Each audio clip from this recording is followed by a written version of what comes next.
Students, कैसे हो आप सब। आशा करते हैं आप स्वस्थ होंगे, अच्छे होंगे और खूब मन लगाकर पढ़ रहे होंगे। तो बच्चों, आज हम शुरू करते हैं अपना पार्ट 4 हिस्ट्री विषय इतिहास। पार्ट का नाम है क्या बताती हैं हमें किताबें और कब्रें। तो बच्चों, ये क्वेश्चन मार्क आ गया, क्या बताती हैं, ये एक प्रश्न चिन्ह है। तो आपको पता है कि आप बुक्स से बहुत कुछ पढ़ते हो, बुक्स में कितना कुछ लिखा होता है आपके ज्ञान के लिए। तो जो अब और कब्रें, कब्रें क्या हैं, कब्रें किसे कहते हैं। कब्रें कहते हैं वो स्थान जहां पर इंसान को दफनाया जाता है, उसे कब्र कहते हैं।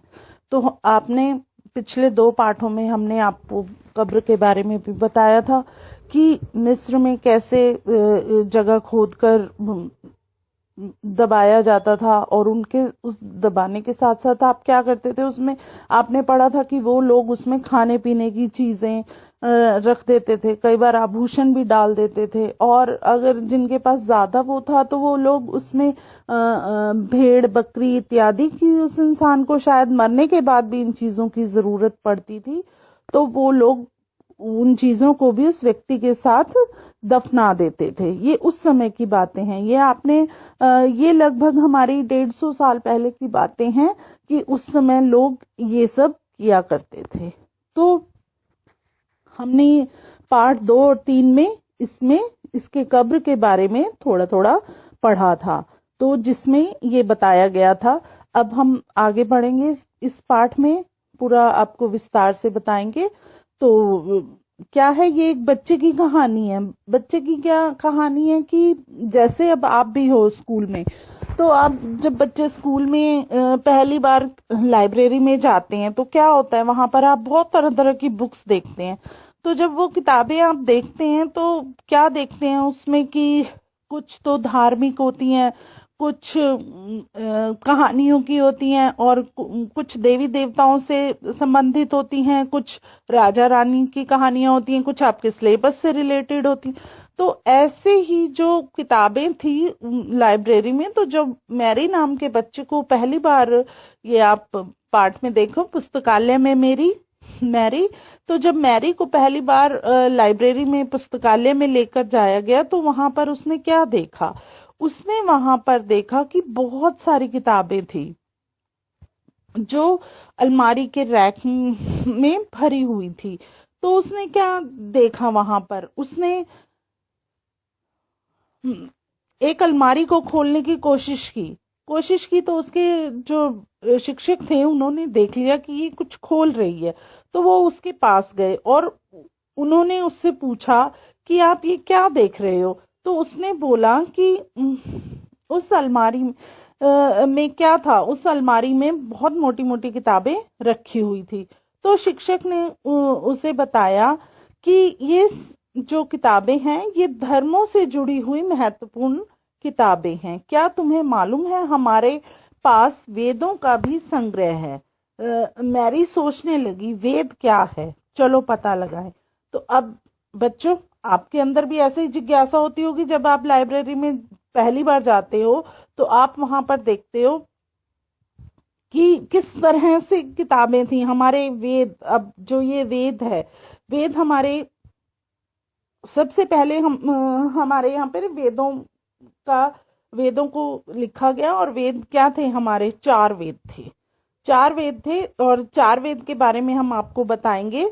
तो जो मैरी थी वो सोचने लगी कि वेद क्या है, चलो पता लगाएं। तो उसके शिक्षक ने उसको वेदों के बारे में बताया।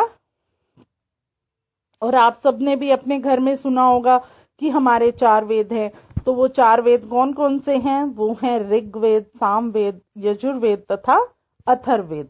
तो हमारा सबसे पुराना वेद कौन सा है, हमारा सबसे पुराना वेद जो है बच्चों ऋग्वेद है, जिसकी रचना 3500 साल पहले हुई थी।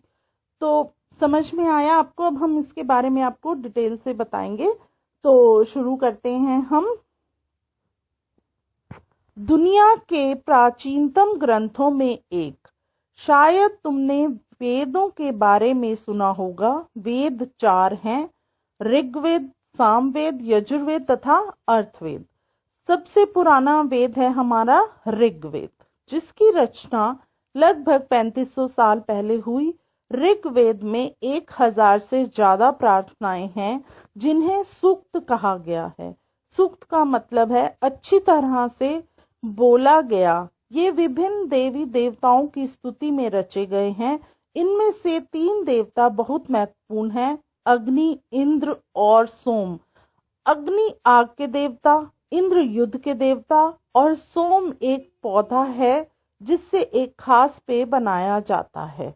तो बच्चों, ऋग्वेद क्या था? हमारा सबसे पुराना वेद है। और इसमें क्या है?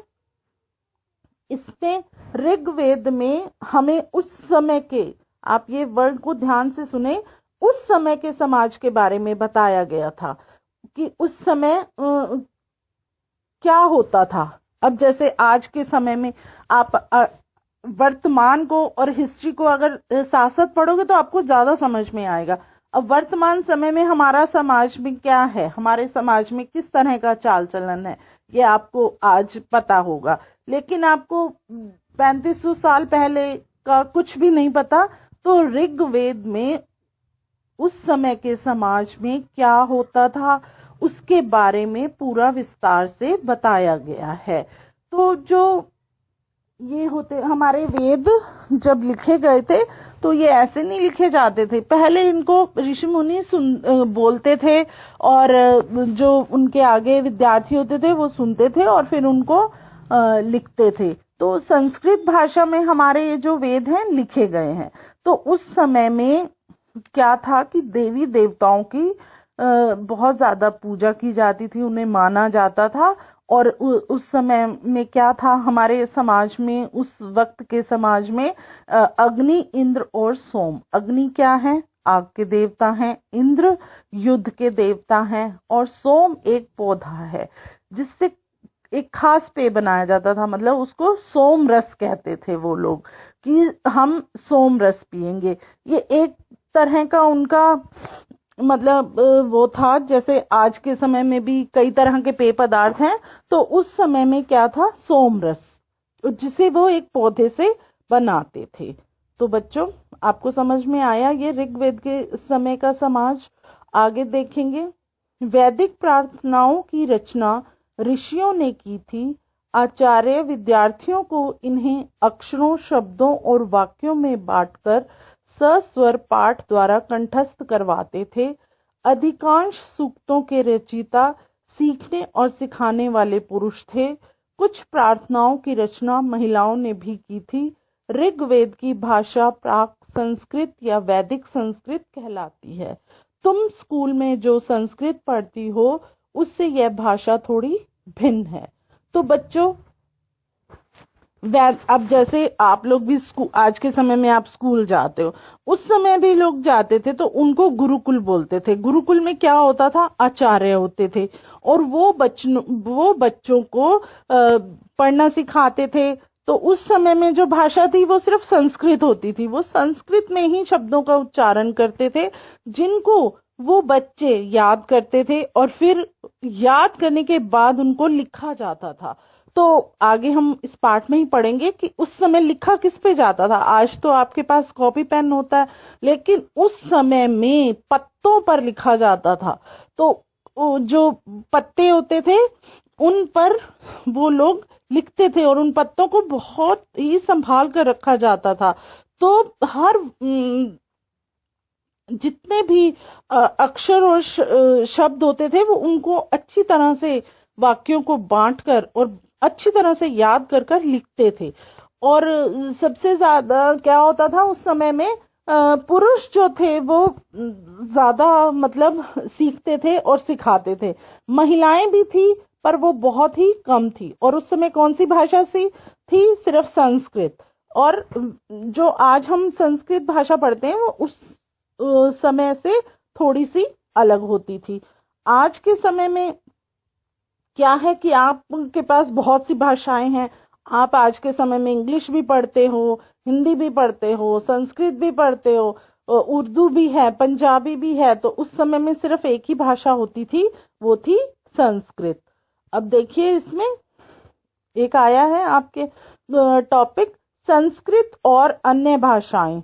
संस्कृत भाषा बहुरपीय भारत और यूरोपीय भाषा परिवार का हिस्सा है। तो आप समझ सकते हैं संस्कृत भाषा बहुरपीय, बहुरपीय क्या है, दो शब्दों से बना है, भारत और यूरोप। यूरोप, भारत तो हमारा भारत देश हो गया, यूरोप जो जिसको आप बोलते हो कि हमारे दूसरे देश हैं, वहां पर क्या है, एशिया जैसे वहां पर बहुत सी अलग अलग भाषाएं बोली जाती हैं। इंग्लिश का यूरोप में कौन सी भाषा का प्रचलन है, इंग्लिश और फ्रांस, जर्मन, यूनानी, वहां पर स्पेनिश, इस तरह की भाषाएं बोली जाती हैं। और हमारे भारत में कौन सी भाषा बोली जाती है, असम में असमिया बोली जाती है, गुजरात में गुजराती बोली जाती है, हिंदी तो हमारी एक सामान्य भाषा है, वो सब जगह बोली जाती है, कश्मीर में कश्मीरी बोली जाती है और सिंधी बोली जाती है। आपको समझ में आया कि भाषाओं का भी कितना महत्व है हमारे यहाँ पर। तो क्या था आगे आप देखें, भाषा परिवार इसलिए कहा जाता है क्योंकि आरंभ में उनमें कई शब्द एक जैसे थे। उदाहरण के लिए मातृ संस्कृत, माँ हिंदी और मदर अंग्रेजी। शब्दों को देखो, अब एक ही है, जैसे हमने अपनी माँ को बुलाना है तो संस्कृत में आप क्या बुला रहे हो, मर्द, हिंदी में क्या बुला रहे हो, माँ, और इंग्लिश में आप क्या बुला रहे हो उसको, मदर। तो है तो एक ही भाषा ना, और लेकिन उसके वो शब्द क्या हो गए, थोड़े भिन्न हो गए। अब आपने देखा ये शब्दों का कितना महत्व है। आगे देखते हैं, क्या तुम्हें इनमें कोई समानता नजर आती है। उपमहाद्वीप में दूसरे भाषा परिवारों की भी भाषाएं बोली जाती हैं। उपमहाद्वीप में क्या है हमारे यहाँ पर, जैसे पूर्वोत्तर प्रदेश में तिब्बत बर्मा परिवार की भाषाएं बोली जाती हैं। ये तिब्बत बर्मा, आज के समय में इसको म्यांमार कहा जाता है, और यहाँ पर कौन सी भाषा बोली जाती है, तिब्बतन भाषा बोली जाती है। अब आगे देखिए आप, जैसे तमिल, तेलुगु, कन्नड़ और मलयालम द्रविड़ भाषा परिवार की भाषाएं हैं। तो बच्चों केरल में कौन सी भाषा बोली जाती है, तमिल, तेलुगु, कन्नड़ और मलयालम। जिसको तमिल आती होगी उसको थोड़ी थोड़ी तेलुगु भी समझ आएगी, ऐसे ही उसको जिसको कन्नड़ आती है उसको मलयालम भी थोड़ी समझ आती है। तो इस तरह से ये जो भाषा हैं एक परिवार की ही भाषाएं हैं। जबकि झारखंड और मध्य भारत के कई हिस्सों में बोली जाने वाली भाषाएं ऑस्ट्रो एशियाटिक परिवार से जुड़ी हैं। तो जो हमारे झारखंड और मध्य भारत में क्या है, ऑस्ट्रो एशियाटिक मतलब जैसे जो एशिया में बोली जाने वाली भाषा है, जैसे यूनानी, जर्मन, यहाँ पर इस तरह के लोग हैं तो वो इस तरह की भाषाएं भी वहां पर बोलते हैं। तो अब आपको समझ में आ गया हमारे भारत में भी कितनी तरह की भाषाएं बोली जाती हैं। जैसे हमने आपको बताया पूर्वोत्तर प्रदेश में कौन सी भाषा है, तिब्बत बर्मा, जिसको आज हम क्या बोलते हैं, म्यांमार। और केरल में किस तरह की भाषाएं बोली जाती हैं, तेलुगु, कन्नड़, इस तरह की भाषाएं बोली जाती हैं। पंजाब में पंजाबी है, और इसके साथ साथ आप, और हिंदी तो हमारी एक मातृभाषा है, वो सब जगह ही समझ में आ जाती है। उन भाषाओं की सूची बनाओ जिनके बारे में तुमने सुन रखा है, उनके भाषा परिवारों को पहचानने की कोशिश करो। तो अब आपको ये कॉलम बनाकर इसमें भाषाएं लिखनी हैं। आगे देखेंगे, हम जिन किताबों को पढ़ते हैं वे लिखी और छापी गई हैं। तो क्या है कि आज के समय में क्या है, आपको जो ये किताबें मिलती हैं वो आप पढ़ते हो, वो लिखी हुई होती हैं और क्या है, प्रिंट होती हैं, और उनको आप क्या उठाते हो और पढ़ लेते हो। लेकिन ऋग्वेद में कैसे लिखा गया था वो बताएंगे आपको। ऋग्वेद का उच्चारण किया जाता था और श्रवण किया जाता था, ना कि पढ़ा जाता था।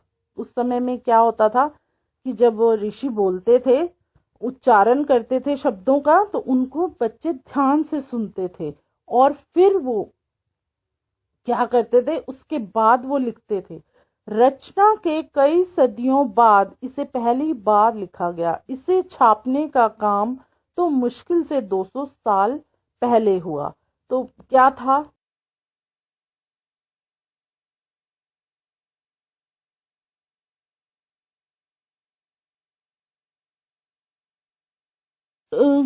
कुछ भी कार्य ऐसे समाज में सामाजिक कार्य होते थे तो वो बहुत जल्दी से उनका उच्चारण करके और श्लोकों को सुना दिया करते थे।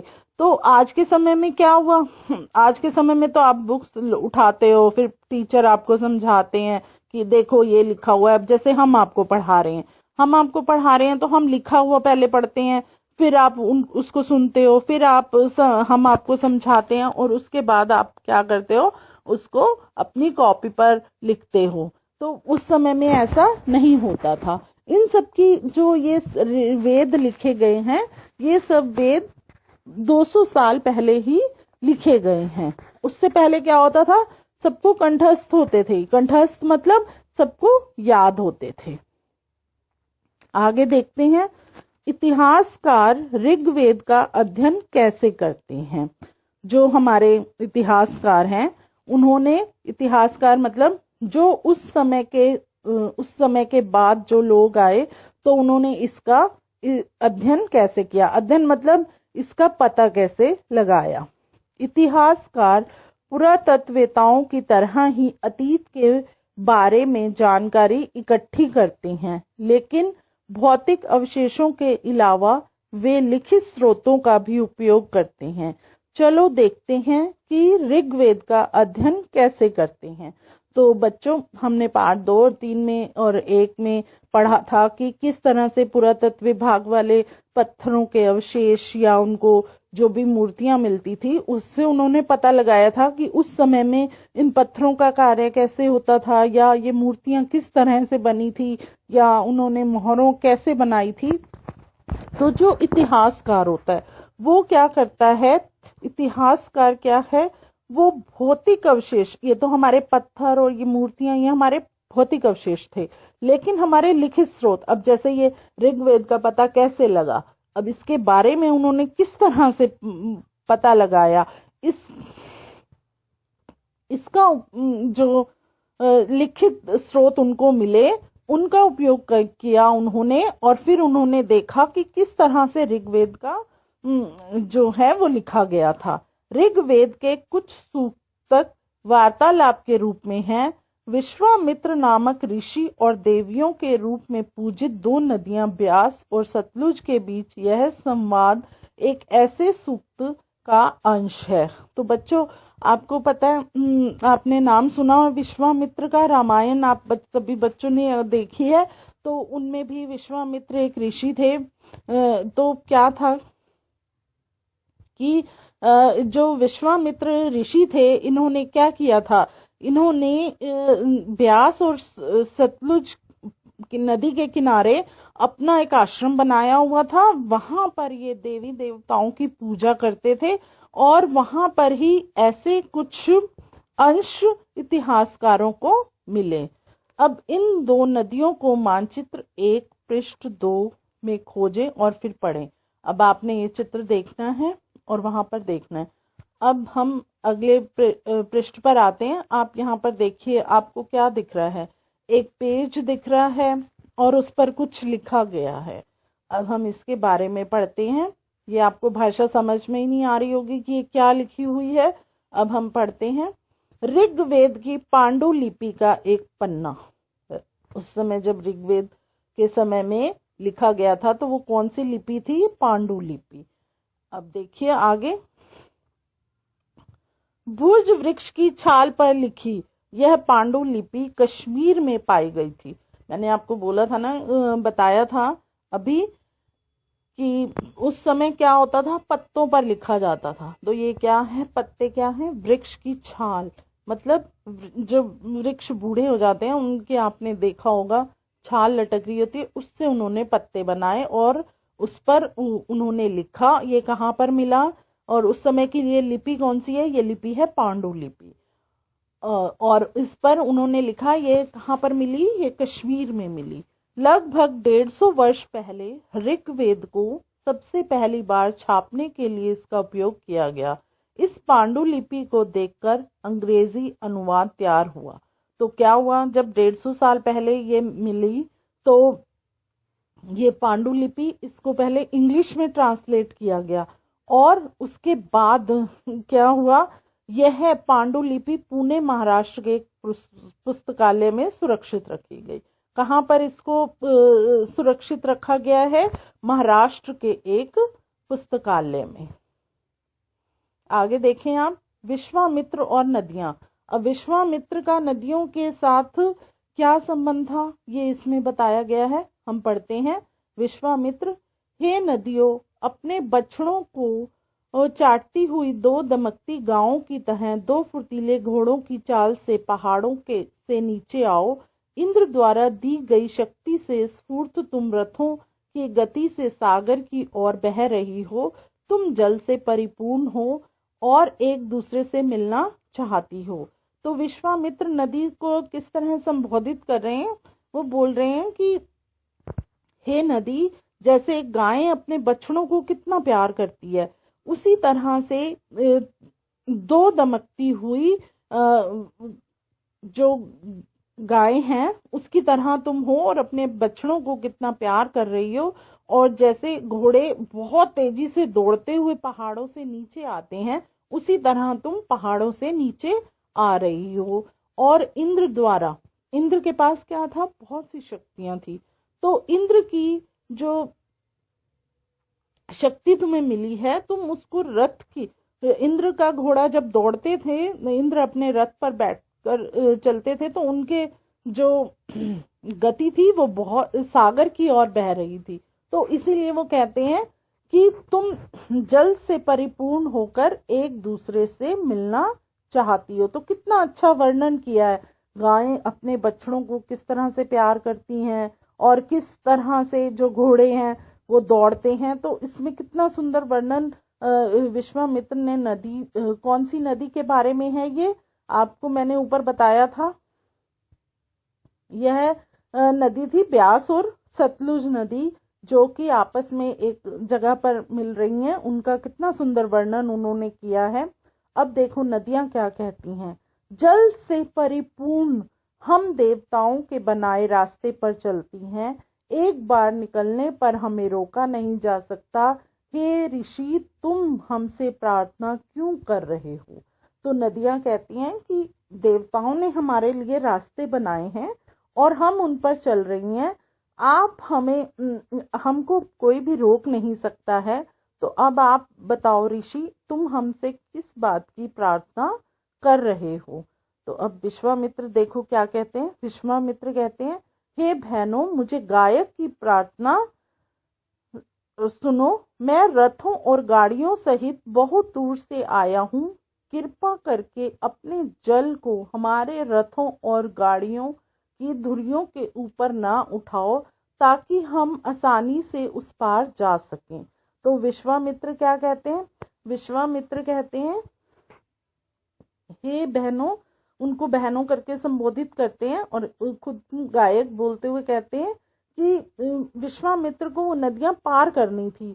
तो पार करनी थी तो उसके लिए वो हाथ जोड़कर उनसे प्रार्थना करने लगे कि तुम अपनी गति को थोड़ा ठहराव दे दो, ताकि हम अपने नदी को पार करके अपने रथ और गाड़ियां लेकर दूसरी तरफ चले जाएं। अब देखो नदियां क्या कहती हैं, हम तुम्हारी प्रार्थना सुनेंगे, जिससे तुम सब सुरक्षित उस पार जा सको। तो अब आप किसी से अच्छे से प्रार्थना करोगे तो क्या है, वो आपकी प्रार्थना को हमेशा स्वीकार करेगा। जैसे आप किसी से अच्छे ढंग से बात करो, आपको कुछ भी चाहिए हो तो आप क्या करते हो, गुस्से से मांगोगे तो वो बिल्कुल भी नहीं देगा। अगर तुम प्रार्थना विनम्रता से बोलोगे तो वो कितने प्यार से तुम्हें हर चीज दे देगा। तो इसी तरह नदियों से जब विश्वामित्र ने प्रार्थना की तो उन्होंने उसकी प्रार्थना को स्वीकार कर लिया और बोला कि तुम जो है सब सुरक्षित उस पार चले जाओगे। इतिहासकार यह बताते हैं यह प्रार्थना उस क्षेत्र में रची गई होगी जहां ये नदियां बहती हैं। वे यह भी सुझाते हैं कि जिस समाज में ऋषि रहते थे वहां घोड़ों और गायों को बहुत महत्व दिया जाता था, इसीलिए नदी की तुलना घोड़ों और गायों से की गई है। तो इतिहासकारों ने क्या बताया? इतिहासकारों ने भी यही बताया कि जो प्रार्थना थी वो वहां पर ही की गई जहां पर ये नदियां बह रही थी। और क्या था, उस समय जो थे ऋषि लोग घोड़े और गायों को बहुत ज्यादा महत्व देते थे और उनको अच्छे से रखते थे, इसीलिए जो है उन्होंने नदियों की तुलना किससे की है यहाँ पर? घोड़े और गाय से। क्या तुम्हें लगता है कि रथ भी महत्वपूर्ण थे? अपने जवाब के लिए कारण बताओ। प्रार्थना की पंक्तियों को दोबारा पढ़कर यह बताओ कि उनमें परिवहन के लिए किन किन साधनों का उल्लेख है। तो बच्चों, उस समय रथ जो थे वो बहुत ही महत्वपूर्ण होते थे, दूर दूर जाना होता था, तो इसीलिए वहां उस समय में क्या था, रथ का प्रयोग किया जाता था। और अब उन्होंने कहा है पंक्तियों को दोबारा पढ़ो, और उस समय किन किन परिवहन के साधनों का उल्लेख था? गाय का था, घोड़ों का था और रथ का था। ऋग्वेद की प्रार्थनाओं में अन्य दूसरी नदियां, खासकर सरस्वती, सिंधु और उसकी सहायक नदियों का भी जिक्र है। गंगा और यमुना का उल्लेख सिर्फ एक बार हुआ है। तो ऋग्वेद की प्रार्थनाओं में अन्य दूसरी नदियां कौन सी थी उस समय से बहती आ रही हैं? जो वो हैं सरस्वती, सिंधु और इसके साथ इसकी सहायक नदियां, और उस समय में गंगा और यमुना का भी उल्लेख है। तो आगे देखेंगे हम। मानचित्र 1 को देखो और ऐसी 5 नदियों की सूची बनाओ जो ऋग्वेद में नहीं है। अब आप मानचित्र देखिए और देखिए उसमें कौन सी नदियां जो ऋग्वेद के समय में नहीं थी उनको आप लिखेंगे। आगे देखेंगे हम अगले पृष्ठ पर, मवेशी, घोड़े और रथ, ये हमारी हेडिंग है। तो इस हेडिंग से ही आप समझ गए होंगे मवेशी की ऋग्वेद के समय में कौन से जानवर होते थे, घोड़े और रथ। अब आगे देखते हैं हम। ऋग्वेद में मवेशियों, बच्चों, खासकर पुत्रों और घोड़ों की प्राप्ति के लिए अनेक प्रार्थनाएं हैं। घोड़ों को लड़ाई में रथ खींचने के काम में लाया जाता था। इन लड़ाइयों में मवेशी जीत कर लाए जाते थे। लड़ाइयां वैसे जमीन के लिए भी लड़ी जाती थी, जहां अच्छे चारागाह हो या जहां पर जो जैसी जल्दी तैयार हो जाने वाली फसलों को उपजाया जा सकता हो। कुछ लड़ाइयां पानी के स्रोतों और लोगों को बंदी बनाने के लिए भी लड़ी जाती थी। तो क्या था बच्चों, ऋग्वेद के समय का समाज में क्या होता था? उस समय में मवेशी मतलब जैसे और जो पशु होते थे उनको क्या करते थे, वो जीतने के लिए लड़ाइयां लड़ते थे। और जैसे छोटे छोटे से जो गांव में वो आपस में अगर लड़ रही हैं तो उस जो गांव जीत जाता था तो वो क्या करता था, वहां पर जो भी कीमती सामान होता था वो अपने क्षेत्र में ले आता था। तो और ये लड़ाइयां खास तौर पर किस लिए करते थे? वो जमीन के लिए भी, और जहां पर अच्छे मतलब घास के मैदान हैं उसके लिए भी, और जहां पर जो फसलें हैं वो जल्दी उग जाएं, तो इन सब चीजों के लिए जो है लड़ाइयां लड़ी जाती थी। तो आप देख रहे हो आज के समय में तो ऐसी लड़ाइयां नहीं लड़ी जाती ना, उस समय में क्या होता था, इस तरह से लड़ाइयां लड़ी जाती थी। आपको अच्छे से समझ आ रहा होगा बच्चों। आगे देखते हैं हम। युद्ध में जीते गए धन का कुछ भाग सरदार रख लेते थे और कुछ हिस्सा पुरोहितों को दिया जाता था। शेष धन आम लोगों में बांट दिया जाता था। कुछ धन यज्ञ करने के लिए भी प्रयुक्त होता था। यज्ञ की आग में आहुति दी जाती थी। ये आहुतियां देवी देवताओं को दी जाती थी। घी, अनाज और कभी कभी जानवरों की भी आहुति दी जाती थी।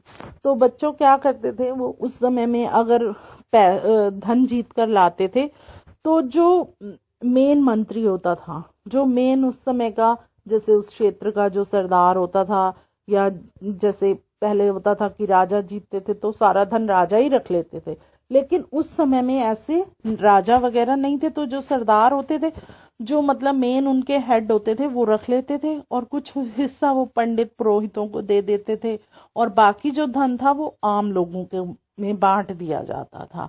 और फिर इसके बाद क्या होता था, कुछ धन जो था वो यज्ञ के लिए होता था। तो यज्ञ में किसकी आहुति दी जाती? देवी देवताओं के लिए यज्ञ किए जाते थे कि देवी देवता खुश रहें, प्रसन्न रहें और हमें आशीर्वाद देते रहें। तो इसमें वो क्या करते थे कि अनाज, और कभी कभी आपने सुना होगा कि पहले जानवरों की बलि दी जाती थी, तो इस तरह से ही वो लोग करते थे। अधिकांश पुरुष इन युद्ध में भाग लेते थे। कोई स्थानीय सेना नहीं होती थी, लेकिन लोग सभाओं में मिलते जुलते थे और युद्ध व शांति के विषय में सलाह मशवरा करते थे। वहां ये ऐसे लोगों को अपना सरदार चुनते थे जो बहादुर और कुशल योद्धा हों। तो समझ में आया कि वो सरदार अपना कैसे चुनते थे, कि सभी जैसे शाम के समय ऐसे करते होंगे ना, उस समय में सभी शाम की जगह एक जगह पुरुष इकट्ठे हो जाते थे और क्या करते थे, फिर वो जैसे अब किसी से साथ वाले प्रदेश से वो बात करते हैं, अगर वो शांति से उनकी बात मान लेता है तो वो इकट्ठे हो जाते हैं, अगर नहीं मानता तो फिर वो युद्ध करते हैं और जीत लाते हैं, जीत कर आते हैं।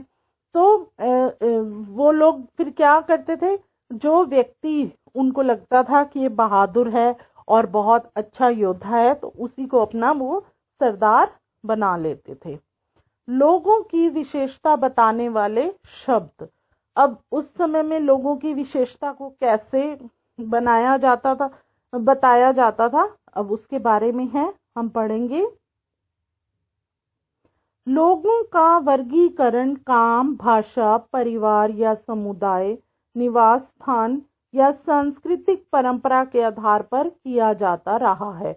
ऋग्वेद में लोगों की विशेषता बताने वाले कुछ शब्दों को देखो।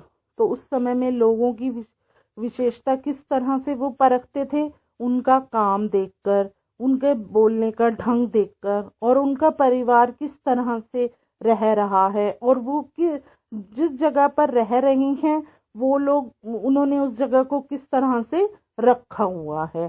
तो जैसे अब साफ सुथरा घर हो और घर में गंदगी ना हो, और फिर जो परिवार है सब इकट्ठे रह रहे हों और अच्छी भाषा बोल रहे हों, किसी से लड़ाई झगड़ा ना कर रहे हों, और वो बहुत अच्छा काम कर रहे हों, तो इस तरह से उस समय में क्या था, जो है लोगों का वर्गीकरण किया जाता था। ऐसे दो समूह हैं जिनका वर्गीकरण काम के आधार पर किया जा गया है। पुरोहित, जिन्हें कभी कभी ब्राह्मण कहा जाता है, तरह तरह के यज्ञ और अनुष्ठान करते थे। दूसरे लोग थे राजा। तो कौन से दो समूह थे? एक तो था पंडित पुरोहितों का। तो वो पंडित पुरोहित जो थे वो क्या करते थे, यज्ञ करते थे, अनुष्ठान करते रहते थे, तो पूजा पाठ में लगे रहते थे। और दूसरे लोग क्या थे? राजा थे। ये राजा वैसे नहीं थे जिनके बारे में तुम बाद में पढ़ोगी। ये ना तो बड़ी राजधानियों और महलों में रहते थे, ना इनके पास सेना थी, और न ही ये कर वसूलते थे। प्राय राजा की मृत्यु के बाद उसका बेटा अपने आप ही शासक नहीं बन जाता था। तो बच्चों, ये जो मैरी को उसके शिक्षक पढ़ा रही हैं, तो उन्होंने क्या बताया, ये राजा वैसे राजा नहीं थे, इनके बारे में आपको बाद में बताया जाएगा। ना तो ये बड़ी राजधानियों में रहते थे, ना महलों में रहते थे, और ना ही इनके पास क्या था, सेना थी, और ना ही ये कर वसूलते थे। जैसे राजाओं का तो ऐसे होता था ना कि जब राजा की मृत्यु हो जाती थी तो क्या होता था, उसके बेटे को उसका उस क्षेत्र का या उस जगह का राजा बना दिया जाता था। पर यहाँ पर ऐसा नहीं था। आगे देखते हैं। पिछले अनुभाग को एक बार फिर से पढ़ो और यह पता लगाने की कोशिश करो कि राजा क्या करते थे। तो अब बताओ आप, राजा क्या करते थे? जनता या पूरे समुदाय के लिए दो शब्दों का इस्तेमाल होता था। एक था जन, जिसका प्रयोग हिंदी व अन्य भाषाओं में आज भी होता है। दूसरा था विश, जिससे वैश्य शब्द निकला है। इस विषय पर तुम अध्याय 5 में विस्तार से पढ़ोगी। तो शिक्षक क्या कहते हैं, जन और पूरे समुदाय के लिए दो ही शब्द का प्रयोग था, जन, जिसका प्रयोग हिंदी और अन्य भाषाओं में क्या है, आज भी किया जाता है। और दूसरा था विश, जिसे वैश्य शब्द कहते हैं। इसके बारे में आपको विस्तार से पाठ 5 में पढ़ाया जाएगा। ऋग्वेद में विश और जनों के नाम मिलते हैं, इसीलिए हमें पुरु जन या विश, भरत जन या विश, यदु जन या विश जैसे कई उल्लेख मिलते हैं। तो बच्चों ऋग्वेद में क्या है, बहुत सी जो है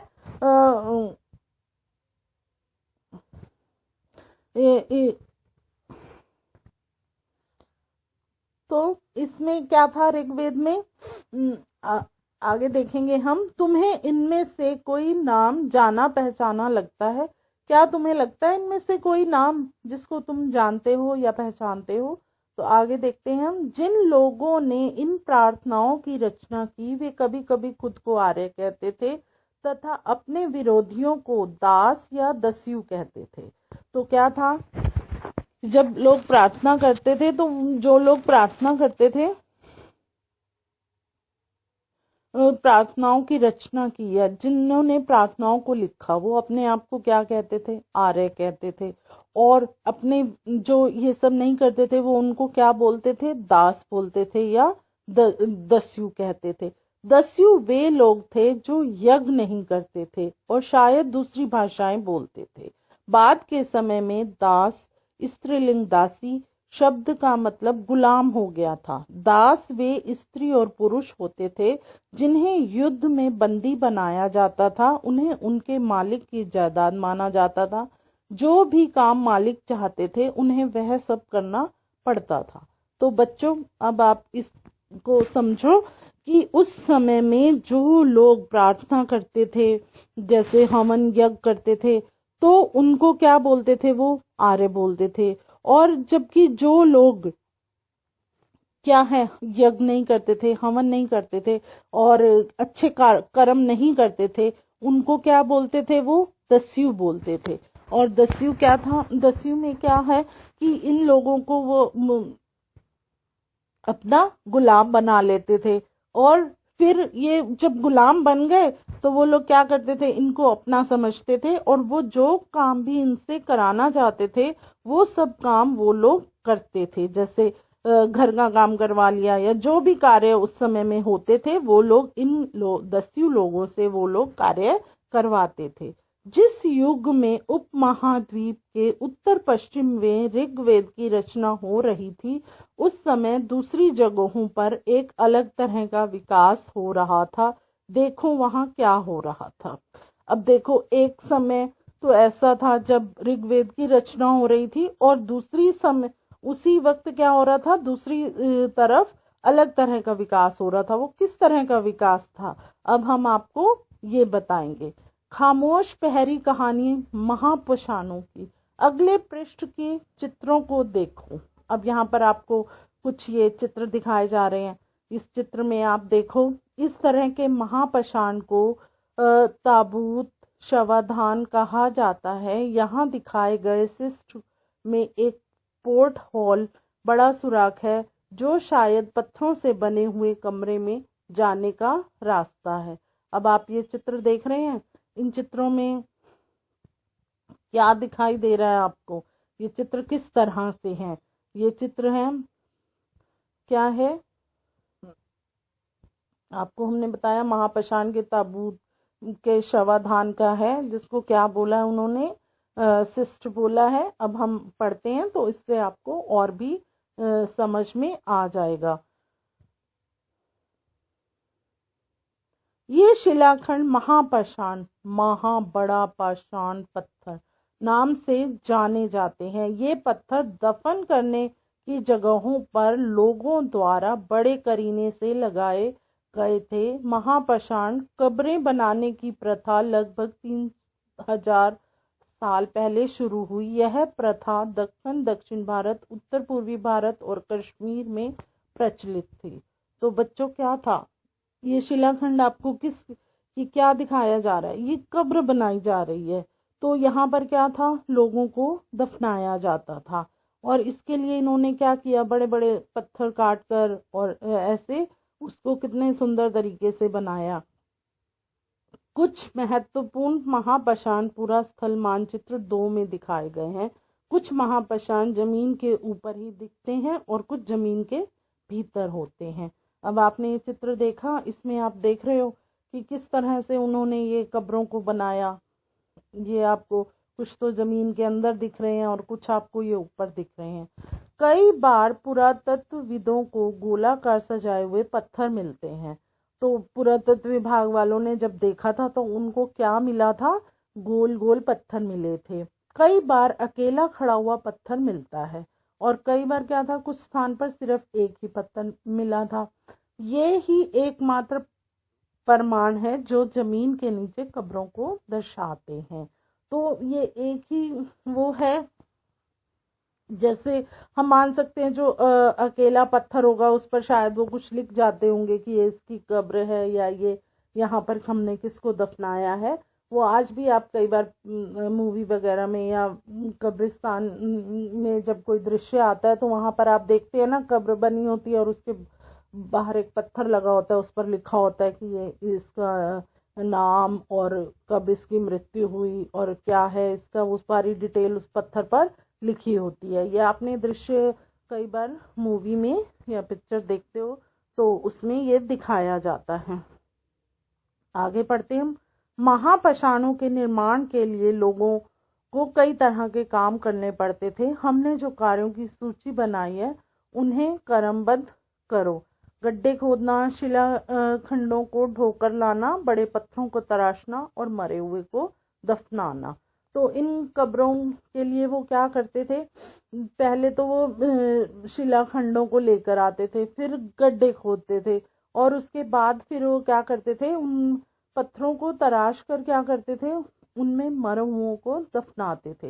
इन सब कब्रों में कुछ सामान्यताएं हैं। सामान्यतः मृतक को खास किस्म के मिट्टी के बर्तनों के साथ दफनाया जाता था, जिन्हें काले लाल मिट्टी के बर्तनों ब्लैक एंड रेड वेयर के नाम से जाना जाता है। इनके साथ ही मिले हैं लोहे के औजार और हथियार, घोड़े के कंकाल और सामान तथा पत्थर और सोने के गहने। तो बच्चों क्या है,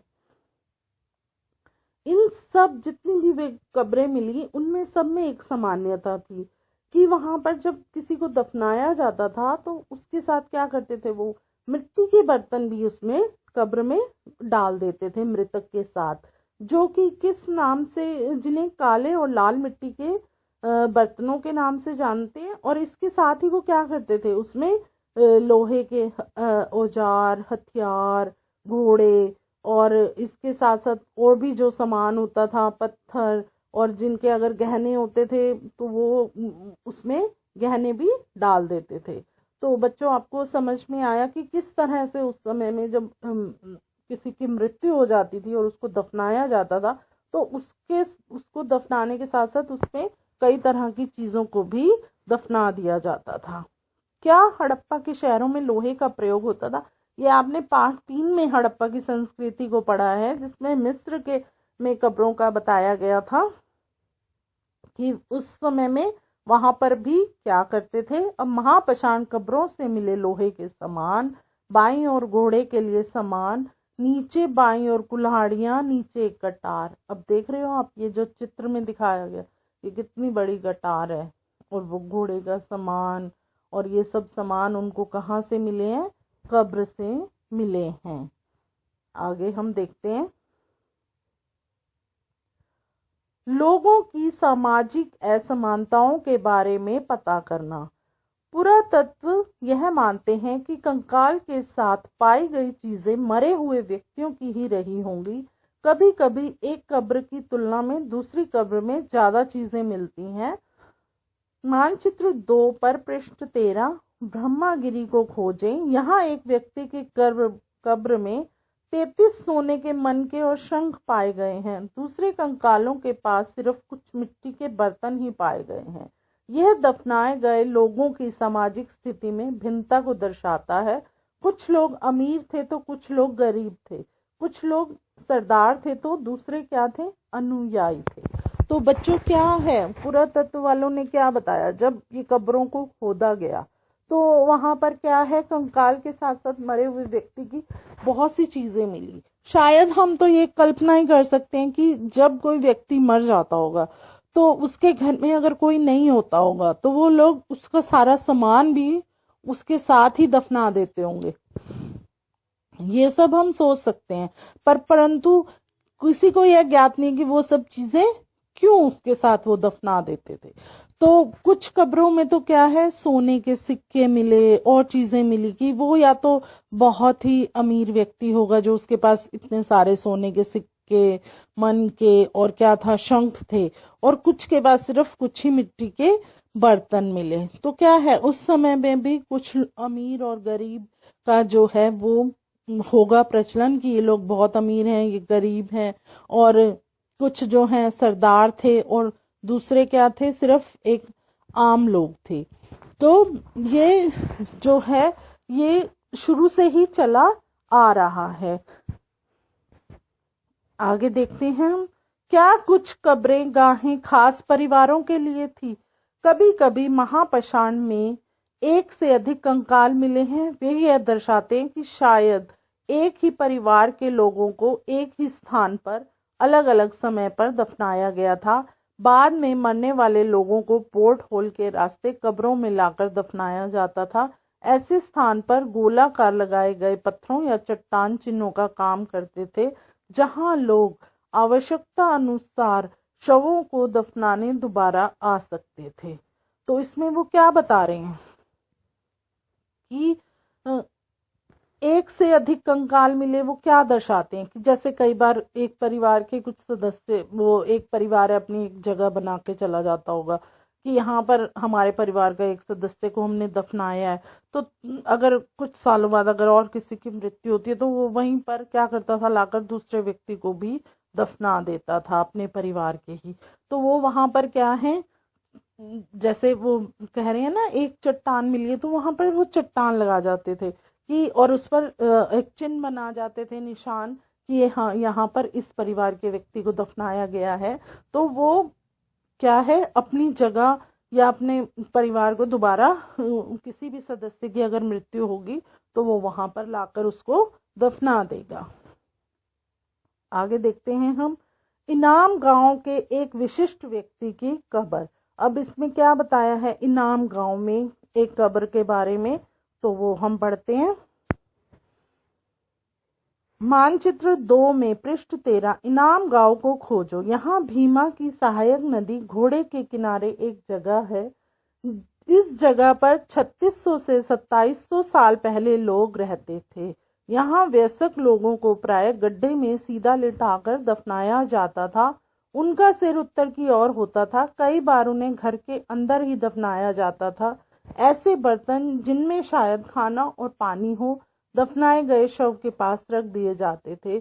एक आदमी को 5 कमरों वाला मकान के आंगन में 4 पैरों वाले मिट्टी के एक बड़े संदूक में दफनाया गया था। बस्ती के बीच में बसा यह घर गांव के सबसे बड़े घरों में से था। इस घर में एक अनाज का गोदाम था। शव के पैर मुड़े हुए थे। तो बच्चों क्या था,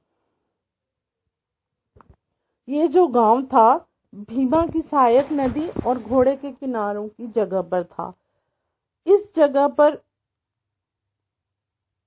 जो है जो लोग थे वो कितने साल पुराने बताए गए हैं, 3600 से 2700 साल पहले यहाँ पर जो लोग थे वो रहते थे। और ये क्या करते थे, जब यहाँ के बुजुर्ग की मृत्यु हो जाती थी तो उसको गड्ढे में सीधा लिटाते थे और उसको दफना देते थे। उनका जो सिर होता था वो किस तरफ होता था, उत्तर की ओर।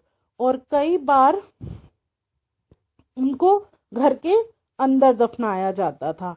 ऐसे बर्तन रखे जाते थे, उनको दफनाते थे तो वहां पर ऐसे बर्तन रखते थे जिनमें वो खाना, पानी और वो सब सामान है वो शव के साथ ही रख देते थे। तो एक बार यहाँ पर एक व्यक्ति की मृत्यु हुई तो क्या हुआ, उसके पास, उस व्यक्ति के पास 5 कमरों वाला मकान था। और क्या था, उस व्यक्ति को क्या किया उन्होंने, एक संदूक था जिसके पैर लगे हुए थे। कई बार आपने देखा भी होगा कि जो आपके यहाँ पर पुराने समय के ट्रंक वगैरह हो तो उनमें नीचे स्टैंड लगा होता था, तो उसको वो क्या बोल रहे थे, चार पैरों वाला। और क्या था कि उन्होंने उस जो संदूक था उसके अंदर उसको दफनाया, रखा। और उसके क्या किया, वो जो उसका घर था बस्ती के बीच में था, मतलब कोई वहां पर जैसे बस्ती होगी उसके बीच में उसका घर था। और वो जो घर था वो उस गांव का सबसे बड़ा घर था। और यहाँ उस घर में क्या था, एक अनाज का गोदाम भी था। तो वो संदूक में जैसे उन्होंने क्या किया होगा, उसको डाला होगा, तो वो संदूक इतना बड़ा नहीं होगा। तो फिर क्या था, उसमें उसके पैर जो थे वो मुड़ कर ही आए, वो सीधा उसमें नहीं हुआ। तो इसीलिए उसमें जो था उसके पैरों को मुड़ा हुआ बताया गया है। क्या तुम्हें लगता है यह किसी सरदार का शव था? तो जिस तरह से उन्होंने बताया है कि वो जो घर था उस बस्ती का सबसे बड़ा घर था, वहां पर गोदाम भी था, तो शायद वो वहां का सरदार ही रहा होगा। तो इसीलिए उन्होंने उसको उस घर में ही दफना दिया। आगे देखते हैं, क्या बताते हैं हमें कंकालों के अध्ययन। तो जब इन कंकालों का अध्ययन किया गया तो देखिए वो हमें क्या बताते हैं। छोटे आकार के आधार पर एक बच्चे के कंकाल को आसानी से पहचाना जा सकता है, लेकिन एक बच्चे और बच्ची के कंकाल के बीच में कोई बड़ा फर्क नहीं होता। तो बच्चों क्या बताया गया है, जो छोटे आकार का वो था तो वहां पर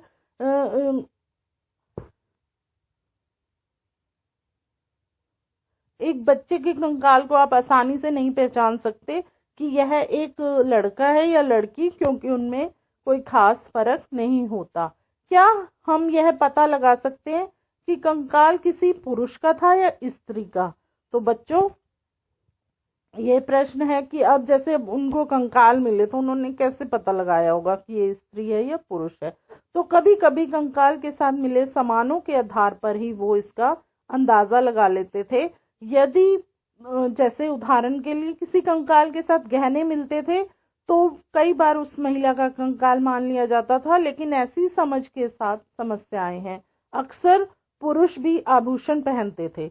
अब वो मान लेते थे कि अगर किसी के पास गहने मिले हैं तो शायद यह एक स्त्री हो, लेकिन उस समय क्या होता था, उस समय पुरुष भी गहने पहना करते थे। आपने देखा होगा पुरानी फिल्मों में जो भी आती थी राजा महाराजाओं की, तो क्या होता था, जो कबीले के सरदार होते थे वो भी गले में मालाएं मुकुट और ये सब पहनते थे। तो इसी तरह से क्या है, उस समय में क्या था, पुरुष भी पहनते थे आभूषण और स्त्रियां भी।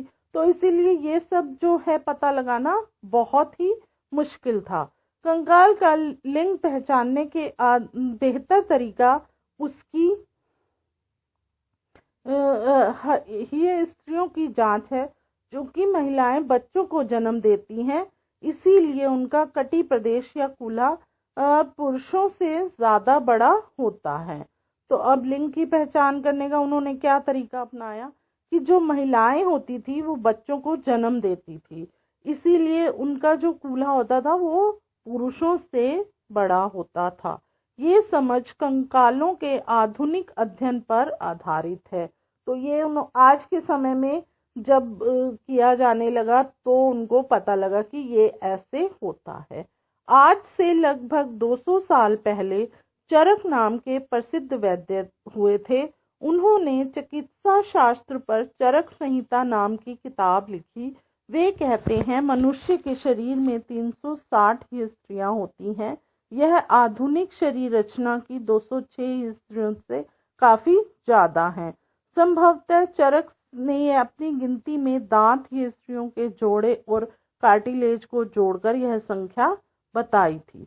तो बच्चों आज से 2000 साल पहले क्या था, एक वैद्य हुए थे जिनका नाम था चरक। उन्होंने जब एक किताब लिखी चिकित्सा शास्त्र पर, तो उन्होंने क्या लिखा कि मनुष्य के शरीर में कितनी हड्डियां होती हैं, 360। और आज के समय में क्या है, हम 206 का ही करते हैं। 206 हम बताते हैं और उन्होंने कितनी बताई थी, 360, जो कि 206 की उससे बहुत ही ज्यादा है। तुम्हारे अनुसार शरीर के बारे में उन्होंने इतनी विस्तृत जानकारी कैसे इकट्ठी की होगी? तो अब ये पता लगाना तो बहुत ही मुश्किल है कि उन्होंने किस तरह से उस समय पर ये सब पता लगाया होगा कि मनुष्य के शरीर में कितनी हड्डियां हैं। इनाम गांव के लोगों के काम धंधे। अब इनाम गांव जो था, वहां के लोग किस तरह के कार्य करते थे? इनाम गांव में पुरातत्वविदों को गेहूं, जौ, चावल, दाल, बाजरा, मटर और तिल के बीज मिले। कई जानवरों की हड्डियां भी मिली। कई हड्डियों पर काटने के निशान से यह अंदाजा होता है कि लोग इन्हें खाते होंगे। गाय, बैल, भैंस, बकरी, भेड़, कुत्ता, घोड़ा और सुअर, सांबर, चितकबरा, हिरन, कृष्ण मृग, खरहा, नेवला, चिड़िया, घड़ियाल, कछुआ, केकड़ा और मछली की हड्डियां भी पाई गई। ऐसे साक्ष्य मिले हैं कि बेर, आंवला, जामुन, खजूर और कई तरह की रस भरियां एकत्रित की जाती थी। तो बच्चों, जब पुरातत्व विभाग वालों ने इनाम गांव का खोज की तो उन्होंने वहां पर क्या देखा कि उनको किस चीज के बीज मिले? उनको वहां पर मिले गेहूं के, चावल के, बाजरे के, इस तरह के उनको बीज मिले। और उनको ना जो जानवरों की हड्डियां मिली तो वो हड्डियों पर क्या थे? काटने के निशान। शायद वो लोग जानवरों को भी खाते थे, तो इसीलिए जानवरों पर क्या था? काटने के निशान थे। तो उस समय के लोग मांसाहारी और शाकाहारी दोनों ही तरह के रहे होंगे। और वहां पर जो ये जानवर मिले हैं, ये आपने पढ़ लिए हैं कि वहां पर गधा, घोड़ा, बकरी, भैंस, गाय, ये सब तरह के, हिरन और मछलियों की भी वहां पर हड्डियां मिली। और कौन से वो मिले वहां पर? फल मिले हैं, वो हैं बेर है, आंवला है, खजूर है और इस तरह के वहां पर क्या है? फल भी मिले। तो ये सब जो है वो मनुष्य क्या करते थे? जो उनका काम क्या था? उनका यही काम रहा होगा कि वो लोग इन फसलों की पैदावार करते होंगे, इनकी देखभाल करते होंगे, तभी तो वहां पर ये जो है फसलें मिली। और इसके साथ साथ उन्होंने इन सब का, जैसे गाय है, बैल है, भैंस है, इन सबको क्या किया होगा? पाला होगा, बकरी, भेड़ को। क्योंकि तब देखो, जब उन्होंने खेती करी होगी तो शायद बैलों के द्वारा खेती होती है, आपको पता है, बैलों पर हल लगाकर और फिर जो है खेतों की कटाई बनाई करते हैं। और जब फसलें लगाते हैं तो उन फसलों की देखभाल की जाती है। तो ये जो फल मिले हैं तो इन फलों का भी उन्होंने वृक्ष लगाए होंगे। तो इस तरह से हम कह सकते हैं कि उस समय में कृषि होती थी और वो ही उनका कार्य होता होगा। और जैसे वो लोग इन पशुओं को पालते हैं तो इन पशुओं से जो जैसे गाय का दूध बेचते होंगे, भैंस का बेचते होंगे, और या फिर वो मछलियां हैं वो भी उनका पालन करते होंगे और उनका भी क्रय विक्रय करते होंगे। और इसके साथ साथ वो जैसे फल लगाते हैं तो इन फलों की भी बिक्री कर अपना रोजी रोटी कमाते होंगे, अपना काम धंधा चलाते होंगे। इन प्रमाण के आधार पर आपको इनाम गांव के जो है लोगों के काम धंधों की सूची को बनाना है। अन्यत्र अब ये पढ़ेंगे हम, इसमें भी आप एक पृष्ठ देख रहे हो और उस पर कुछ लिखा गया है। एटलस में चीन को देखो, लगभग 3500 साल पहले हम यहाँ की लेखन कला के सबसे पुराने उदाहरण पाते हैं। तो बच्चों, चीन को जब हमने देखा तो 3500 साल पहले भी यहाँ पर क्या था? लिखा गया था। यह जानवरों की हड्डियों पर लिखा गया था। इन्हें भविष्यवाणी करने वाली हड्डियां कहा जाता है क्योंकि यह मान्यता थी कि भविष्य बताती हैं। राजा लोग लिपिकारों से इन हड्डियों पर सवाल लिखवाते थे। क्या वे युद्ध जीतेंगे? क्या फसल अच्छी होगी? क्या उन्हें पुत्र होंगे? फिर इन हड्डियों को आग में डाल दिया जाता था, जहां इनमें गर्मी से चटक कर दरारें पड़ जाती थी। भविष्यवक्ता इन दरारों को बड़े ध्यान से देखकर भविष्यवाणी करने की कोशिश करते थे, जैसा शायद तुम भी सोच रही होगी कि ये भविष्य वक्ता कभी कभी गलती भी करते थे। तो बच्चों क्या था, चीन में हड्डियों पर, वहां के जो राजा थे वो क्या करते थे, लिपिकारों से हड्डियों पर लिखवाते थे कि क्या इस बार फसल अच्छी होगी, क्या उसको पुत्र मिलेगा, क्या वो युद्ध जीतेंगे। और इसके बाद क्या करते थे, वो उन हड्डियों को आग में डाल देते थे। अब आग में जब उन हड्डियों को डाला गया तो फिर क्या हुआ, वहां पर उन्होंने क्या देखा कि उन पर चटक कर दरारें पड़ जाती थी, तो जिससे कि वो उनको निकालते थे। तो ये हम इन चीजों को हम एक अंधविश्वास मान सकते हैं, या उस समय के राजाओं का अपना भविष्य पता करने का वो था कि उस हमारा भविष्य, वो अपना भविष्य वो इस तरह से देखते थे। ये राजा शहरों में महल बनाकर रहते थे। उन्होंने बेशुमार दौलत इकट्ठी कर ली थी, जिनमें बड़े बड़े नक्काशी किए हुए कांसे के बर्तन शामिल हैं, लेकिन वे लोहे का इस्तेमाल करना नहीं जानते थे। अब क्या था कि चीन में लोग जो है बड़े बड़े राज्य उसमें रहते थे, तो क्या था वहां पर जो था वो कांसे का इस्तेमाल ज्यादा था। कांसे के बर्तन, कांसे की जैसे सजावट का सामान उन्होंने बना रखा था, लेकिन उनको जो था लोहे का प्रयोग करना नहीं आता था। अब ऋग्वेद के राजा और इन राजाओं के बीच में कोई एक फर्क बताओ। अब ऋग्वेद के राजा थे, वो कितना पूजा पाठ करते थे, और इस समय के राजा क्या करते थे, अपना भविष्य ही जानते थे। जैसे कि वो ऋषि उसको कहते थे कि लिखो और फिर आग में जलाओ और बताओ कि ये हमारा आने वाला समय कैसा होगा।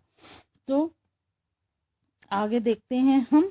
कल्पना करो, तुमने 3000 वर्ष पहले के नाम गांव में रहती हो। पिछली रात सरदार की मृत्यु हो गई। आज तुम्हारे माता पिता दफन की तैयारी कर रहे हैं। यह बताते हुए सारे दृश्य का वर्णन करो कि अंतिम संस्कार के लिए कैसा भोजन तैयार किया जा रहा है। तुम्हें क्या पता लगता है खाने में क्या दिया जाएगा।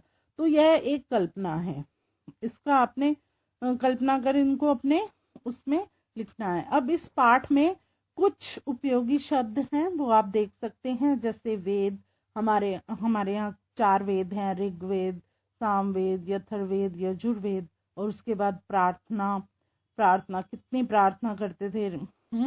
भाषा, यहाँ पर कौन सी भाषाएं हैं उसके बारे में हमने आपको बताया। रथ है, यज्ञ है, राजा है, दास है, और महापाषाण युग में क्या होता था, कब्र है, कंकाल है, लोहा है।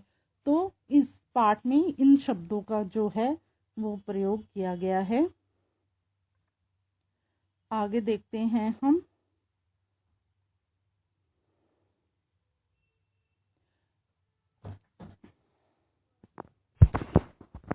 तो बच्चों, इस पाठ में आपने देखा कि ऋग्वेद के बारे में कितना विस्तार से आपको बताया गया। उस समय ऋग्वेद का समय में क्या क्या होता था। तो ऋग्वेद का जो समय था वो क्या था, उस ऋग्वेद में समाज में जो गतिविधियां होती थी उसके बारे में बताया गया था। तो हमारे 4 वेद थे। तो 4 वेद में क्या है आगे का, सामवेद, यजुर्वेद, अथर्ववेद। सामवेद जो है हमारा म्यूजिक से रिलेटेड है, और जो हमारा मतलब उसमें संगीत के बारे में बताया गया है। यजुर्वेद में जो भी यज्ञ होते थे, हवन होते थे, और जितने भी धार्मिक कार्य होते थे वो सब कौन से में होते थे, यजुर्वेद में बताया गया है। अर्थवेद में जो आज के समय की जिंदगी में जितने भी कर्म कांड हो रहे हैं, जैसे कर्म कांड हम किनको बोल सकते हैं, जैसे जो जन्म के समय में किया जाता है, जब किसी बच्चे का जन्म होता है तो कौन कौन से कार्य किए जाते हैं, जब मृत्यु होती है तो, जब विवाह होता है, मुंडन होता है। तो ये सब जो है, इन सब का विस्तार से वर्णन अथर्ववेद में किया गया है। तो बच्चों आओ अब हम इसके अभ्यास करते हैं। निम्नलिखित शब्दों को सुमेल करो। सूक्त, सूक्त का मतलब है सजाए गए पत्थर। नंबर 2, रथ का मतलब है अनुष्ठान। यज्ञ, आप ये बताया गया है ना, सूक्त सजाए गए पत्थर। अब आपने जो है इनको मिलान करना है, मतलब सूक्त के साथ क्या आएगा, सूक्त का आएगा इसमें अच्छी तरह से बोला गया। तो आप इसका उत्तर लिखें, सूक्त का अच्छी तरह से बोला गया। रथ युद्ध में प्रयोग किया जाता था। तो रथ हमारा किस में प्रयोग किया जाता था, युद्ध में। यज्ञ, यज्ञ क्या होते थे हमारे, अनुष्ठान होते थे। और दास क्या था हमारा, गुलाम। महापाषाण क्या थे, सजाए गए पत्थर। आपको ऊपर वो जो शब्द थे उन सब के हमने ये इनके साथ मिलान किया है। अब है वाक्यों को पूरा करना।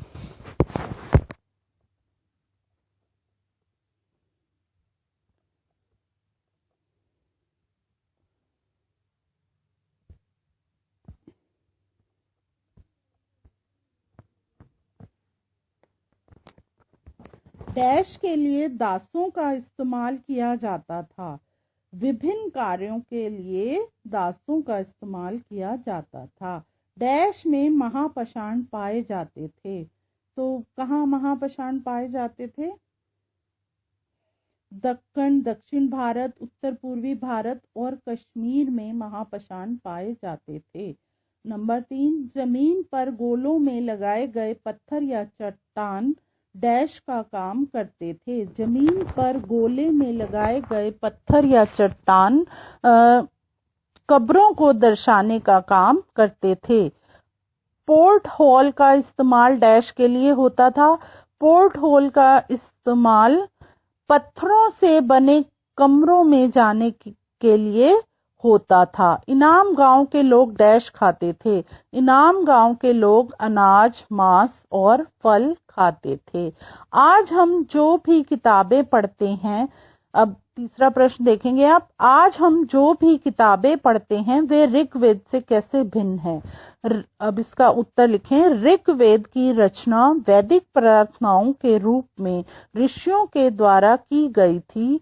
इन प्रार्थनाओं को अक्षरों, शब्दों या वाक्यों में बांटकर इनका उच्चारण और श्रवण किया जाता था।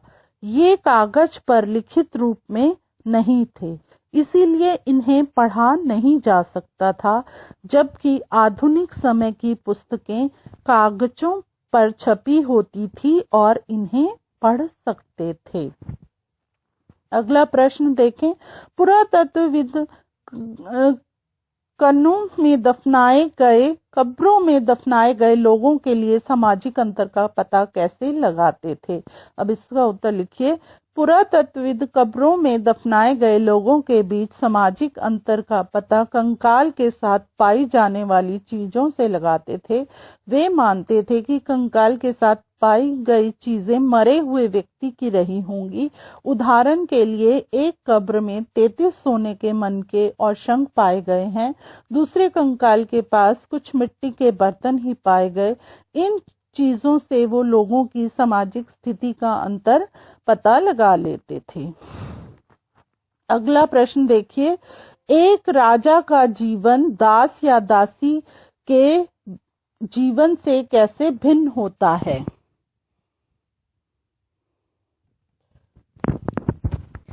वैदिक काल में राजा का जीवन दास और दासियों के जीवन से बहुत भिन्न था।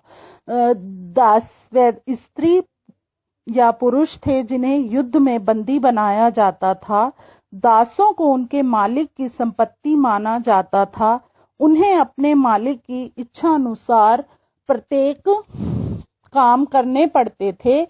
इसके विपरीत राजा मालिक की भूमिका में काम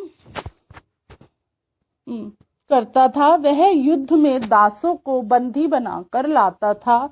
राजा को यज्ञ करने का अधिकार प्राप्त था, परंतु दास यज्ञ नहीं करते थे। दासों में दस्यु के नाम से जाना जाता था। अब आप देखेंगे अति लघुरात्मक प्रश्न नंबर 1 है, वेदों की संख्या कितनी है। वेदों की संख्या 4 है। 4 वेदों के नाम लिखो। अगला प्रश्न, उस 4 वेदों के नाम लिखो। उत्तर Rigveda number 1, number 2 Samaveda, number 3 Atharvaveda, number 4 Yajurveda. अब अगला प्रश्न देखेंगे आप। सबसे पहले प्रश्न 3, सबसे पहले किस वेद की रचना हुई? तो आप इसका उत्तर लिखेंगे ऋग्वेद की। ऋग्वेद की रचना, अगला प्रश्न लिखें, ऋग्वेद की रचना कब हुई? लगभग 3500 साल पहले। अगला प्रश्न है, ऋग्वेद में दी गई प्रार्थनाओं को क्या कहते हैं? इसका उत्तर लिखें, ऋग्वेद में दी गई प्रार्थनाओं को सूक्त कहते हैं। आगे आप देखिए प्रश्न, संस्कृत किस भाषा परिवार का हिस्सा है? तो इसका उत्तर लिखिए आप, भारोपीय भाषा परिवार का। अगला प्रश्न आप देखें, द्रविड़ भाषा परिवार की भाषाओं के नाम लिखिए। तो द्रविड़ भाषा परिवार की कौन सी भाषाएं हैं? तमिल, तेलुगु, कन्नड़ और मलयालम। झारखंड और मध्य भारत के कई हिस्सों में किस भाषा परिवार की भाषाएं बोली जाती हैं? तो यहाँ पर कौन से परिवार की भाषा बोली जाती है? ऑस्ट्रो एशियाटिक भाषा परिवार की। अगला प्रश्न है, ऋग्वेद में किन 2 नदियों को देवियों के रूप में पूजा गया है? तो जो है इसका उत्तर सतलुज और ब्यास नदी को। अगला प्रश्न देखिए, वैदिक काल में लोगों का वर्गीकरण किन आधारों पर किया जाता है? वैदिक काल में लोगों का वर्गीकरण काम, भाषा, परिवार या समुदाय, निवास स्थान या सांस्कृतिक परंपरा के आधार पर किया जाता था। वैदिक काल में पूरी जनता के लिए किन 2 शब्दों का प्रयोग होता था? जन और विश। अगला प्रश्न देखेंगे आप, दस्यु कौन थे? तो इसका आप उत्तर लिखिए।